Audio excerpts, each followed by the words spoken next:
Ya prinsipnya sih memang akan ada, pasti benturan-benturan ada gitu ya, karena dua desainer itu memang nggak pernah bisa jadi satu gitu ya. Ide itu selalu ada gitu.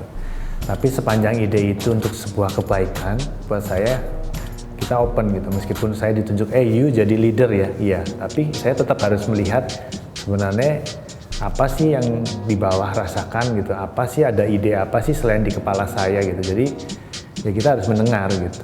Nanti masalah decision-nya kita tetap ikutin apa yang saya percaya atau ide dari Yoke atau dari tim lain, itu urusan kedua gitu. Tapi prinsipnya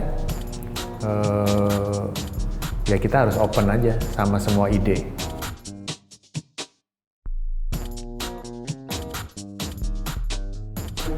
Ada, pasti ada. Kalau saya sebagai laki-laki gitu ya, nomor satu, saya selalu bilang kalau bisa nih kita punya keranjang jangan satu, ada dua keranjang, karena suatu saat keranjang kita ini bermasalah, masih ada backup gitu. Waktu kita kerja sendiri-sendiri, saya rasa itu mungkin bisa aman gitu ya. Tapi pada saat kita jadi satu, ada kekhawatiran itu gitu. Terus menjadi berantakan karena berantem dan lain-lain, ya prinsipnya kemungkinan itu ada, karena kita tetap ada, mungkin nggak ada masalah, tapi karena ada urusan desain di kerjaan, kita jadi bersih tegang karena untuk masalah idealisme, pasti ada gitu kan. Tapi semua itu kalau tujuannya untuk sebuah kebaikan, buat saya no problem gitu. Dan itu kita selesai gitu. Jadi kekhawatiran itu sih pasti ada. Lebih-lebih untuk masalah ekonominya waktu itu. Karena yang tadi saya bilang awal, profesi ini nggak seksi gitu. Jadi kita mau bikin sebagus apapun, belum tentu bisa dijual, belum tentu bisa menghasilkan gitu. Jadi kadang ada kekhawatiran kalau kita gagal gitu kan. Begitu gagal, wah gimana nih, nggak ada backup, keranjangnya cuma satu gitu. Gitu ya, kira-kira ya.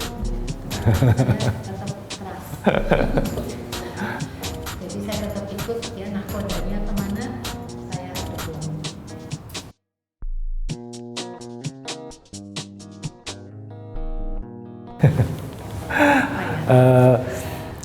Jadi waktu itu kita merasakan gini ya, kalau saya ngerasain gini, karena kita satu rumah, kebetulan awal-awal kita bekerja tuh kita berkantor di rumah gitu kan.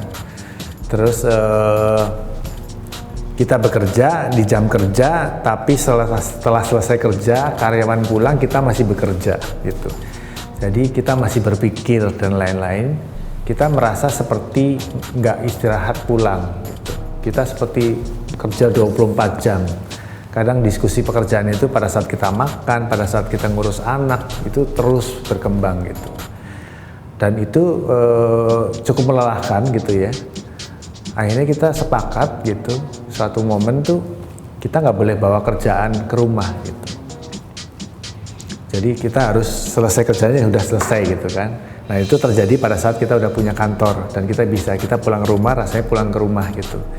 Tapi itu pun ternyata akhirnya ada celah-celah yang kita butuh untuk mengerjakan sesuatu di rumah gitu. Jadi akhirnya kita bawa kerjaan di rumah, tapi nggak ada diskusi pekerjaan di rumah gitu. Jadi akhirnya kita masing-masing mungkin bawa kerjaan ke rumah sebagian-sebagian, tapi nggak ada diskusinya di kantor gitu.